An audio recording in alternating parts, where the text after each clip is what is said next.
Hello दोस्तों, बहुत बहुत स्वागत अभिनंदन एक बार फिर से RDXGS गुरु में। दोस्तों, हम UPPSC RO के लिए टेस्ट सीरीज पढ़ रहे हैं। किसकी? ध्येय IAS की। उसमें GS का टेस्ट नंबर 10 हम पढ़ रहे थे। उसका पार्ट 1 हमने कल कंप्लीट कर लिया। आज GS टेस्ट 10 का पार्ट 2। ठीक है, शुरू करते हैं। ओके, तो उसमें 78 क्वेश्चन कंप्लीट कर लिए। 79 क्वेश्चन है, 79वां। चलो, भारतीय संविधान का निम्नलिखित में से कौन सा भाग और अनुच्छेद नागरिकता से संबंधित है? तो भाग 2 और अनुच्छेद 5 से 11 में नागरिकता के बारे में बताया गया। ठीक है, बी ऑप्शन।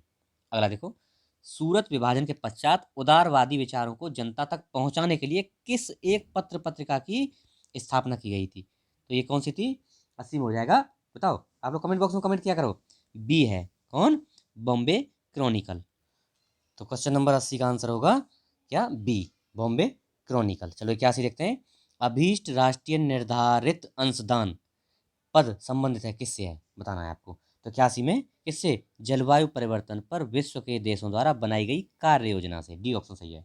देखो इसमें क्या है, जलवायु परिवर्तन पर विश्व की कार्य योजना बनाई गई, जिससे संबंधित है ये कौन? अभीष्ट जलवायु निर्धारित अंशदान। इंग्लिश पढ़ो इसकी। इसको बोलते हैं INDC, intended nationally determined contribution. ठीक है, अगला देखो 82, गोरखपुर लिंक एक्सप्रेस वे की कुल लंबाई कितनी है? तो 91 किलोमीटर। एग्जैक्ट बात करें तो 91.352 है। अगला, फ्रिएटोफाइट्स। फ्रिएटोफाइट्स पौधे कहाँ उगते हैं? तो ये मरुस्थल में उगते हैं। 83 में बी, मरुस्थल में उगते हैं। ठीक है, बी ऑप्शन हो गया। अगला देखो 84, फ्लाउड्स कमीशन। इसको फ्लाउड्स कमीशन या भू राजस्व आयोग भी बोलते हैं। किससे संबंधित था? निम्नलिखित में से किससे संबंधित था? किस आंदोलन से प्रेरित था? तो ये तेभागा आंदोलन कहाँ हुआ था? तेभागा आंदोलन 1946 में, 1946 से लेकर 47 तक कहाँ हुआ था? ये हुआ था बंगाल में। तो इसका कंपा राम सिंह और भवन सिंह ने इसका नेतृत्व किया था। ये संबंधित था तेभागा आंदोलन से। ठीक है, क्लाउड कमीशन 84 में हो गया। कौन सा? ए ऑप्शन हो गया। अब देखो 85 में आ जाओ। 85, क्वेश्चन नंबर 85, विश्व बैंक की निम्नलिखित में से किस एक सहयोगी संस्था का उद्देश्य विकासोन्मुख देशों के लिए सरल शर्तों पर सस्ते और दीर्घकालिक ऋणों की व्यवस्था करना है? तो कौन सी है बताओ? इसमें हो जाएगा 85, 85 का ऑप्शन नंबर ए, अंतर्राष्ट्रीय विकास संघ। इसका ये उद्देश्य है। अगर देखो सूची 1 सूची 2 मिलाना है तो झील और जिला। देखो गौर झील, गौर झील कहाँ है बताना है आपको। तो ये रामपुर में है, बिल्कुल सही है पहला। कुंद्रा झील उन्नाव, सही है, बिल्कुल सही है। बेला झील महोबा, और वल्हापारा झील कानपुर, ये सही है। तो 1 2 3 4 ये चारों ही सही है। 1 2 3 4 कौन सा हो गया? सी ऑप्शन हो गया। ठीक है, ऑप्शन सी हो गया जी। अगर देखो 87, किलोसिस रोग किस एक की कमी से होता है? तो किलोसिस बताओ। विटामिन B2 की कमी से होता है। B2 क्या बोलते हैं? राइबोफ्लेविन। विटामिन B2 को क्या बोलते हैं? राइबोफ्लेविन बोलते हैं, और उसकी कमी से होता है किलोसिस रोग। ठीक है, और बाहर में कमी आ जाती है इसमें, मुंह जो होठ होते हैं ना, होठ फटने लगते हैं, ये है किलोसिस रोग। सी ऑप्शन हो जाएगा। राष्ट्रीय डोप प्रशिक्षण प्रयोगशाला किस मंत्रालय के अधीन है? तो ये स्वास्थ्य और परिवार कल्याण मंत्रालय, बिल्कुल गलत है। सी है, युवा कार्यक्रम और खेल मंत्रालय के अंदर है। बी, सी ऑप्शन हो जाएगा। ठीक है, करोड़पति की तरह दे दिया प्रोजेक्ट का। डोप परीक्षण, राष्ट्रीय डोप परीक्षण प्रयोगशाला, यह है युवा कार्यक्रम और खेल मंत्रालय के अंदर। सी, जनगणना 2011 के अनुसार उत्तर प्रदेश में अनुसूचित जनजाति का लिंगानुपात कितना है? बताओ। ST का लिंगानुपात पूछा है, तो बताओ कितना है? तो यह है 951। ST का लिंगानुपात 951। जरा देखो 90 नंबर। देखो, निम्नलिखित में से कौन एक सही सुमेलित नहीं है? रेबीज तंत्र का तंत्र को प्रभावित करता है? नहीं नहीं, फेफड़े को नहीं। इनमें कौन सा सही नहीं है बताना है ना हमको। तो बताओ। तो देखो, हाँ सही है, रेबीज तंत्र का तंत्र को, इन्फ्लुएंजा श्वसन मार्ग, सिफिलिस जननांग, और टाइफाइड फेफड़ा नहीं आंत को प्रभावित करता है। ये डी गलत है, टाइफाइड आंत को प्रभावित करता है जी। ठीक है, चलो अगला देखते हैं क्वेश्चन नंबर। तो क्वेश्चन नंबर 91 देखो, निम्नलिखित में से कौन सा एक हार्मोन दुग्ध जनित हार्मोन है? तो देखो, ये होता है LTH। LTH दुग्ध जनित हार्मोन है। फुल फॉर्म क्या होती है LTH की? इसे क्लियर हो रहा है? ये होता है लैक्टोजेनिक हार्मोन LTH। तो ये दुग्ध जनित हार्मोन है। कौन सा? बी ऑप्शन हो जाएगा। ठीक है जी, अगला देखो क्वेश्चन नंबर 92, निम्न के युग्म में से कौन सही सुमेलित नहीं है? सल्फर डाइऑक्साइड ईंट के भट्टे, सही है, बताओ। बिल्कुल राइट है ये तो।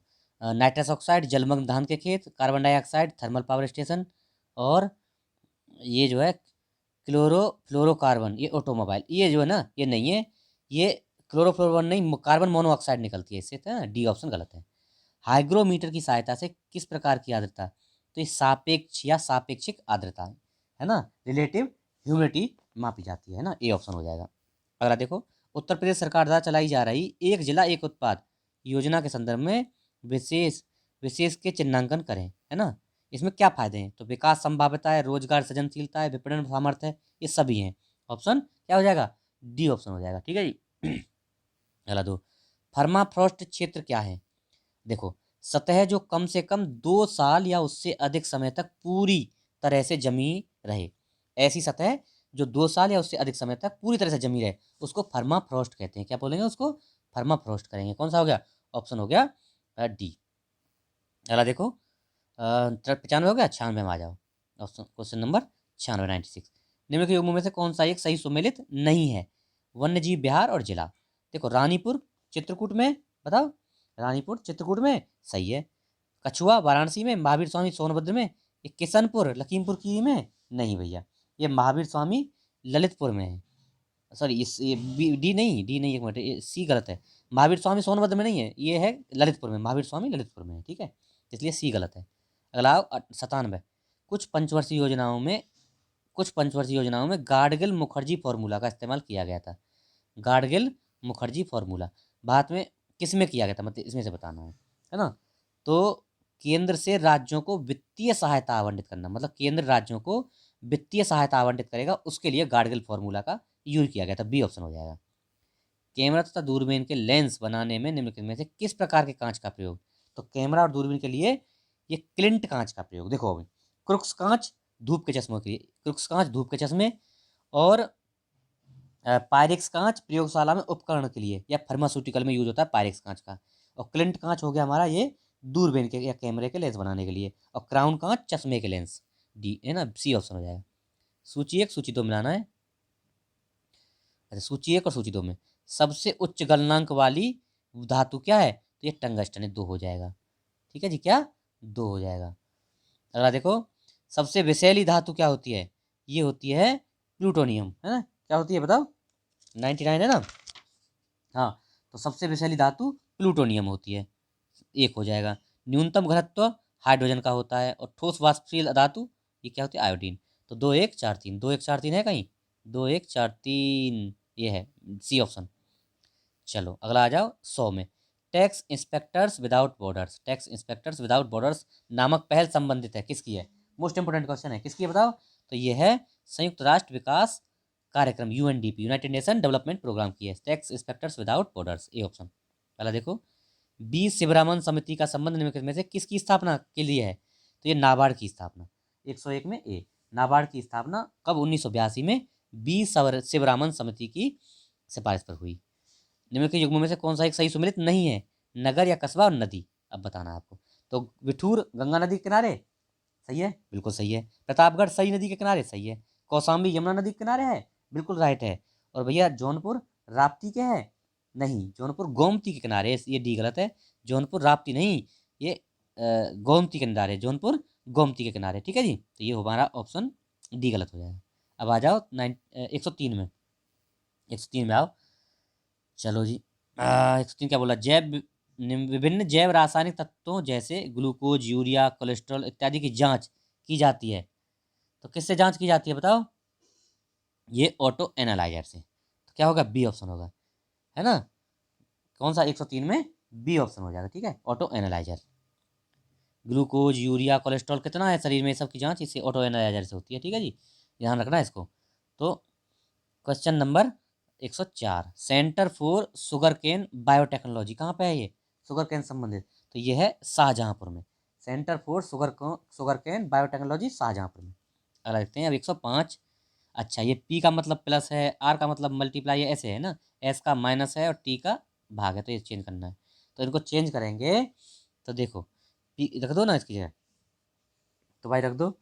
देखो 5 मल्टीप्लाई आ जाएगा यहाँ, मल्टीप्लाई +7 और एस की जगह पे आ जाएगा -9, हाँ -9 भाग 3 +6, भाग 3 भाग 3 और +6 ऐसे आएगा। तो इसको सॉल्व कर लेना, सॉल्व करेंगे तो क्या आएगा, 55 आएगा, हमारा ऑप्शन बी आ जाएगा, कौन सा, बी ऑप्शन आ जाएगा। ठीक है जी।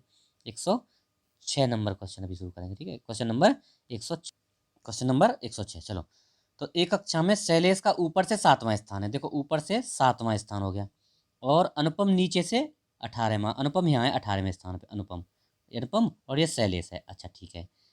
सुरेश जो कि अनुपम से 2 श्रेणी ऊपर है, अनुपम से 2 श्रेणी यहाँ है ऊपर सुरेश है, तो 20वां हो गया सुरेश का। सुरेश का 20वां हो गया एस, सुरेश 20वां हो गया नीचे से।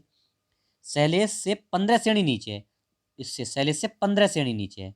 तो देखो, 6 तो शैलेश से ऊपर 6 है, और 15 ये हो गई, तो 21। इससे इससे इससे सुरेश से 15 ऊपर हो गए, और नीचे कितने हो गए? 19 हो गए। 20वां नंबर है इसका। तो तो इस श्रेणी में कुल कितने बच्चे हैं? तो ये ऊपर देखो, ऊपर कितने हैं शैलेश से? 15 6 21, 21 हैं। और इससे नीचे कितने हैं? इससे नीचे हैं 19। 19 और 21 40, और एक खुद ये है 41 हो गए ना। तो कौन सा है? 106 में सी ऑप्शन हो जाएगा। ठीक है, 106 में सी 40। सबसे छोटी अभाज्य पूर्णांक, अभाज्य पूर्णांक जो ऋणात्मक ना हो, तो ये 2 होता है। सबसे छोटी अभाज्य पूर्णांक जो कि ऋणात्मक ना हो क्या है? 2 होता है, याद रखना। अब देखो, इसको निकालो। इसमें क्या किया है देखो। हाँ ठीक है, तो यहाँ अब देखो क्या किया है पहले में। अब यहाँ यहाँ पे आपको खाली जगह भरना है। तो 26 कैसे आएगा? देखो जोड़ो, 20 से 26 आएगा, और यहाँ यही आ रहा है 20 और 6 26, 30 12 42, और 114 कैसे आएगा? इसको जोड़े 72 जोड़ने से आएगा, सीधा सीधा सा है। तो बी ऑप्शन हो जाएगा। ठीक है, अगला। अब इसमें आपको जगह भरनी है, 16 है इसमें यहाँ। तो देखो 16 कैसे आएगा? 8 की गुणा करेंगे, 8 दूनी 16, और 8 और 2 10 हो गया। नौ नौचिंग की 9 का गुणा 4 में करेंगे, आपस में गुणा करेंगे 36 आ गया, और जोड़ेंगे तो यहाँ आएगा 13। देख लेते हैं इसमें ऐसे ही है क्या? 4 का 4 में गुणा करेंगे 16, 4 4 जोड़ेंगे 8, है ना वही। तो 13 आएगा इसमें। डी ऑप्शन, 9 का डी हो जाएगा। अगला देखो, 10। वास्तुकार भवन का निर्माण करता है, मूर्तिकार क्या बनाएगा? प्रतिमा बनाता है। D option. श्रेणी में आपको बताना है लुप्त पद कौन सा है ना। 111 में देखो, इसमें क्या हो रहा है? इसमें जो है एक संख्या को छोड़कर अभाज्य संख्या आ रही है, एक संख्या को छोड़कर अभाज्य आ रही है। देख रहे हैं, अभाज्य आ रही है। तो देखो 5 और फिर 17, और कोई अभाज्य संख्या आएगी, लेकिन लेकिन क्या है? अब देखो, अ, यहाँ क्या है? अभाज्य संख्याएं तो और भी है, 29 फिर 31 33 है। तो देखो, एक संख्या को छोड़कर, तो देखो पहले आई 17, 17 के बाद अगली अभाज्य संख्या कौन सी आई? 21 23 रहती है। 17 और 19 आती है, 19 छोड़ दी 23 आई, 19 छोड़ दी 23 आई। 23 के बाद कौन सी आती है फिर? 23 के बाद क्या आती है? 29 आती है, 29 छोड़ दो फिर 31 आएगी, है ना। बी ऑप्शन है, एक छोड़ देना अगली आ रही है। तो इसमें आपको बिठाना क्या आएगा खाली जगह पे? ठीक है जी, खाली जगह पे देखो क्या आएगा। तो इसमें बिठा के देखो एक बार, 112 में देखो, इसमें देखो ए के बाद बी बिठाई, तो ए बी, ए बी सी हो गया, ए बी सी हो गया। पहला 3 ए बी सी, फिर क्या? ए C B, A B C A सी, अच्छा 2 से ले, फिर बी सी ए आएगा, B C A B C A C, B C A B A, और C A B, C A B, और सी B, C A C C B. तो ये B option हो जाएगा। ठीक है, कौन सा? बी ऑप्शन हो जाएगा। थोड़ा अजीब सा है इसमें। 12 हो गया, 13 में आ जाओ। यदि किसी महीने का प्रथम दिन बृहस्पतिवार है, तो 16 तारीख से 5वां दिन, 16 तारीख से लगा के 5वां, यानी 16 से लगा के, तो 16 भी लगेगी, 16 17 18 19 20, यानी 20वां दिन। तो देखो, पहला पहला दिन क्या है? बृहस्पतिवार। तो फिर 8वां बृहस्पतिवार, 8वां बृहस्पतिवार हो जाएगा। फिर 8 और 7 15वां बृहस्पतिवार। तो 15वां 20वां कौन सा होगा? 15। तो अब बृहस्पतिवार से कितना जोड़ना है? 15, और फिर 8 और 7 15, 15 7 22वां होगा, 22वां होगा बृहस्पतिवार। लेकिन हमको लेना कौन सा है? 20वां। तो 19, हाँ है ना, 21वां हो जाएगा बुधवार, और 20वां मंगलवार होगा। तो मंगलवार बी ऑप्शन हो जाएगा। लगा लेना हिसाब पहला। या दो संख्याओं का योग 10 है तथा उनके वर्गों का योग 52 है, तो दोनों संख्याएं कौन सी हैं? देख लो इनमें से। दो संख्याओं का योग देख लो, 10 है, सबका 10 ही आ रहा है, लेकिन उनके वर्गों का योग देखना 52 आ रहा है। 4 चौक 16 करेंगे, और इसका वर्ग 36 करेंगे, 16 और 36 52 है ना। तो बी ऑप्शन आ गया। गोपाल ने गोविंद की ओर इशारा करते हुए, गोविंद की ओर इशारा करते हुए कहा कि इसका पिता यानी गोविंद का पिता मेरे पिता का इकलौता पुत्र है। तो मान लो मैं हूँ गोपाल, और गोविंद की ओर इशारा कर रहा हूँ कि गोविंद का पिता, तो गोविंद का पिता मेरे पिता का इकलौता पुत्र है, मेरे पिता का इकलौता पुत्र है, यानी कि गोविंद क्या है? मेरा बेटा है ना। देखो लगा लो, नहीं तो गोपाल गोविंद, तो गोविंद का पिता कौन होगा? गोपाल। और जो क्या है? गोपाल के पिता का इकलौता पुत्र तो हो गया ना। तो गोपाल से गोविंद का क्या संबंध है? तो गोपाल क्या लगता है गोविंद का? गोपाल पिता लगता है, डी ऑप्शन हो जाएगा। 115 में डी हो जाएगा, ठीक है जी। अगला देखो 115 डी। अब देखो इनको निकालना है इकाई का अंक। तो देखो 4 का, पहले इसको इसको 4 से काटते हैं तो कितना, 4 64 बार कट जाएगा, एक बचा। तो 4 की पावर 1 मतलब 4 आया, मल्टीप्लाई। इसको भी 4 से काटे नवासी को, तो पूरा काटेंगे, 4 दूनी 8, 4 दूनी 8, एक ही बचेगा, तो 6 की पावर 1 मतलब 6 आया। फिर मल्टीप्लाई, मल्टीप्लाई। अब इसको भी काटेंगे 4 से, तो जो 4 से काटेंगे तो 56 हो जाएगा, 56 के बाद एक बचेगा, 7 की पावर 1, तो ये 7 आया। अब इनका 7 6 42, 42 और दूनी कितना होगा 88, 88 यानी 8 आएगा, इकाई का अंक 8 आएगा, बी ऑप्शन। अगला देखो, एक लड़का अपने घर से निकलकर 30 मीटर उत्तर पश्चिम में, इंपॉर्टेंट क्वेश्चन है देखना।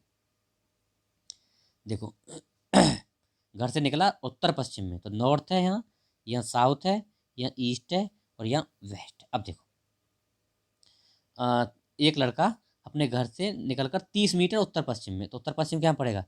उत्तर पश्चिम यहाँ पड़ेगा, 30 मीटर इधर गया है ना, ये पड़ेगा ना नॉर्थ वेस्ट। फिर वह दक्षिण पश्चिम में 30 मीटर, और साउथ वेस्ट यहाँ यहाँ फिर 30 मीटर इधर चलता है, 30 मीटर चला, ठीक है। अच्छा, दक्षिण पश्चिम में 30 मीटर चला, पुनः वह 30 मीटर दक्षिण पूर्व दिशा में, दक्षिण पूर्व में, और दक्षिण पूर्व ये हो जाएगी 30 मीटर चला, ठीक है जी, दिशा में चलता है। फिर अपने घर की तरफ मुड़ता है, अपना घर यहाँ है ना, इधर इधर साइड में मुड़ता है। तो भैया किस दिशा में मुड़ाएगा? अब वो ये दिशा में मुड़ा, तो ये दिशा कौन सी है? ये वाली दिशा है, तो कौन सी है बताओ? उत्तर पूर्व है ये, उत्तर पूर्व, यानी ऑप्शन बी हो जाएगा, उत्तर पूर्व दिशा है। 17 हो गया। 18, भारत में सर्वप्रथम, भारत में पर्यावरण संरक्षण अधिनियम पारित हुआ था, तो 1986 में पारित हुआ था। निम्नलिखित में से कौन युग्म सही सम्मिलित नहीं है? स्केरी सागरीय स्थलाकृति, बताना है आपको कौन सा सही नहीं है 19वें में। तो स्केरी सागरीय सागरीय स्थलाकृति सही है, सही है। युवाला काष्ठ स्थलाकृति सही है ना। युगेन मरुस्थलीय स्थलाकृति सही है ये भी। अवन कुंड हिमानी स्थलाकृति नहीं।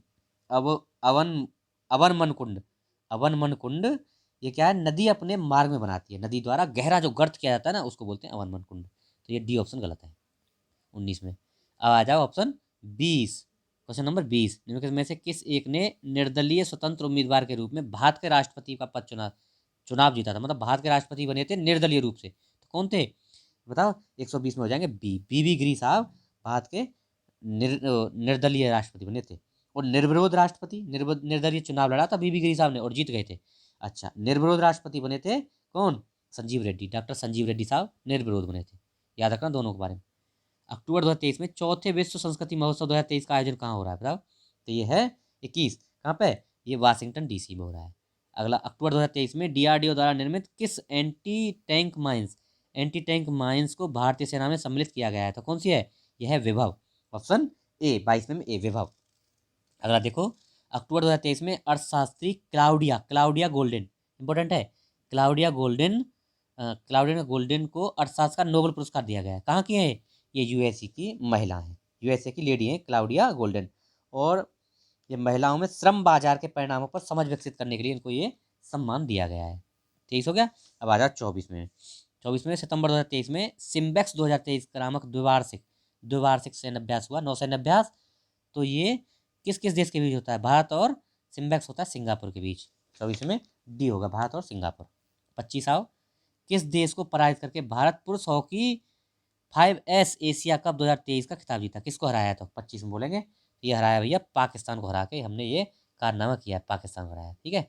अगला देखो, अक्टूबर 2023 में निम्नलिखित में से कौन अंतरराष्ट्रीय क्रिकेट टीम में शामिल होने वाली प्रथम ट्रांसजेंडर खिलाड़ी बनी है? तो ये बताओ, ये है डेनियल मैकगाहे। डेनियल मैकगाहे जो है कहाँ की है? ये हैं कनाडा की क्रिकेटर हैं। ये प्रथम ट्रांसजेंडर हैं जो क्रिकेट टीम में शामिल हुई है, ठीक है जी। तो ये हो गई मैकगाहे ए। अगस्त 2023 में निम्नलिखित में से किस राज्य सरकार द्वारा पिछड़े वर्गों हेतु गुरु गोरखनाथ बोर्ड की स्थापना? तो ये राजस्थान ने किया। किसने? राजस्थान ने किया गुरु गोरखनाथ बोर्ड की स्थापना, बी ऑप्शन। जुलाई 2023 में निम्नलिखित में से कौन भारतीय विश्व शहर कल्चर फोरम का सदस्य बना है? विश्व शहर कल्चर फोरम का सदस्य बना है, तो बनाओ बताओ कौन सा है इसमें? तो ये हो जाएगा हमारा 28 में ऑप्शन डी, बेंगलुरु। बेंगलुरु जो है विश्व कल्चर फोरम का क्या बना है? सदस्य बनाया है। अगला देखो, जून 2023 में केंद्र सरकार द्वारा निम्नलिखित में से किसकी अध्यक्षता में मणिपुर में एक शांति समिति, तो अनुसुईया उइके वहाँ की राज्यपाल हैं, उन्हीं की अध्यक्षता में शांति समिति की स्थापना की गई है। तो कौन सा हो जाएगा? ए ऑप्शन हो जाएगा। ठीक है जी, ऑप्शन ए। ठीक है, अगला आओ 30। 30 में सी, सॉरी, देखो एक मिनट। क्वेश्चन नंबर 130 में क्या है? निम्नलिखित में से किस रूट पर दिसंबर 2023 तक देश की प्रथम हाइड्रोजन ट्रेन चलाने की घोषणा की गई है? तो कौन सा है ये? कालिका शिमला हेरिटेज रूट पर देश की पहली हाइड्रोजन रेल चलाने की बात कही है। तो कौन सा हो जाएगा? इसका ऑप्शन सी हो जाएगा 130 में। 31 आ जाओ। के बिरला फाउंडेशन के द्वारा निम्नलिखित में से किससे वर्ष 2022 का प्रतिष्ठित सरस्वती पुरस्कार प्रदान करने की घोषणा की गई? तो ये शिव शंकरी को, ऑप्शन ए 31 में ए हो जाएगा। शिव शंकरी को, किसके लिए? उनकी कृति है सूर्यवंशम, आपको बताया सूर्यवंशम, उसके लिए। ठीक है जी, अला देखो 31 हो गया। अब आ जाओ 32। मार्च 2023 में Stockholm International Peace Research Institute SIPRI द्वारा जारी trends in international arms transfer 2022 report के अनुसार निम्नलिखित में से कौन देश का वर्ष 2018 से 22 तक विश्व का सबसे बड़ा, मतलब कौन सा देश विश्व का सबसे बड़ा हथियार आयातक बना है? तो ये भारत है। 132 में बी, मतलब सिपरी के अनुसार विश्व का सबसे बड़ा देश जो हथियारों का आयातक है, तो ये हो गया हमारा देश भारत है। और दूसरे नंबर पर क्या है? दूसरे नंबर पर सऊदी अरब है। 33 जून जुलाई 2023 में एसेज टेस्ट प्रतियोगिता जो होती है, क्रिकेट सीरीज होती है 2023, मतलब टेस्ट, एसेज टेस्ट किसके बीच होता है ये पूछा है, तो इंग्लैंड और ऑस्ट्रेलिया के बीच होता है। A option. 34 अगस्त 2023 में प्रसिद्ध सामाजिक कार्यकर्ता बिंदेश्वर पाठक का निधन हो गया। उनके द्वारा किस संस्था की स्थापना? तो सुलभ इंटरनेशनल, मोस्ट इंपोर्टेंट है, सुलभ इंटरनेशनल की स्थापना की थी किसने? बिंदेश्वर पाठक साहब ने। A option. सितंबर 2023 में निम्नलिखित भारतीय स्मारकों में से किस एक को यूनेस्को द्वारा विश्व धरोहर सूची में शामिल करने का निर्णय लिया गया है? तो ये शांति निकेतन, कहाँ पे है? बंगाल में शांति निकेतन को शामिल करने की बात कही है। ओके, चलो सितंबर 2023 में निम्नलिखित देशों में से कौन सा एक अंतर्राष्ट्रीय स्तर पर International Organization for Legal Metrology OIML प्रमाण पत्र जारी करने वाला विश्व का 13वां देश बन गया है? तो कौन है बताओ? बताओ, 36 है ना, तो ये बन गया डी। भारत जो है OIML यानी International Organization for Legal Metrology प्रमाण पत्र जारी करने वाला विश्व का 13वां देश। अगला देखो 37 जून 2023 में the economist intelligence unit EIU द्वारा जारी ग्लोबल लिवेबिलिटी इंडेक्स 2023 विश्व के रहने योग्य शहरों की सूची में निम्नलिखित में से किस देश को प्रथम स्थान? तो ऑस्ट्रिया का वेना, ऑस्ट्रिया के वेना शहर को इसमें टॉप पे रखा गया है। ठीक है जी, तो ये डी ऑप्शन हो जाएगा। 137 में डी हो जाएगा। चलिए जी, तो सबसे नीचे रखा है दमिश्क सीरिया को। 38 में आ जाओ। 2023 में जारी migration and development brief report के अनुसार वैश्विक स्तर पर धन प्रेषण के मामले में भारत शीर्ष पर है। यह रिपोर्ट जारी कौन करता है? Migration and development brief report कौन जारी करता है? तो इसको विश्व बैंक समूह जारी करता है। इसमें टॉप पे भारत है और दूसरे नंबर पर मैक्सिको और तीसरे नंबर पर क्या है? चीन है। क्या? धन भेजने, पैसा भेजने के मामले में। ठीक है जी, सी ऑप्शन। 39 में आ जाओ। 2023 में क्वाड लीडर्स समिट 2023 कहाँ हुआ? इंपॉर्टेंट है, जगह बहुत इंपॉर्टेंट है। कहाँ? ये हिरोशिमा में हुआ, जापान में, जहाँ पे बम डाला गया था वो ये हिरोशिमा, वहीं पे क्वाड लीडर की समिट हुई है। ठीक है जी, तो कौन सा हो गया? ऑप्शन ए हो गया 39 में ए। लास्ट क्वेश्चन है आज हमारा। 2023 प्रतिष्ठित टाइम पत्रिका द्वारा जारी विश्व के 100 सबसे प्रतिभाशाली व्यक्तियों की सूची में निम्नलिखित में से किन दो भारतीयों को शामिल किया गया है? टाइम पत्रिका ने 100 प्रतिभाशाली व्यक्तियों की सूची जारी की है, उसमें दो लोगों को सेलेक्ट किया है भारत से प्रतिभाशाली व्यक्ति। कौन कौन है? शाहरुख खान और SS राजामौली। तो शाहरुख खान को आइकन श्रेणी में और SS राजामौली साहब को पायनियर श्रेणी में इसमें शामिल किया गया है। तो ये आज का हमारा लेक्चर रहा, आशा है आपको पसंद आएगा। अगर आप चैनल पर नए हैं तो इसको सब्सक्राइब कर लीजिए, लोगों को बताइए, शेयर करिए और थोड़ा सा इसको बढ़ाने में हेल्प करिए। ठीक है, PDF RDX GS गुरु टेलीग्राम चैनल पर मिलेगा। Okay, thank you so much. जय हिंद।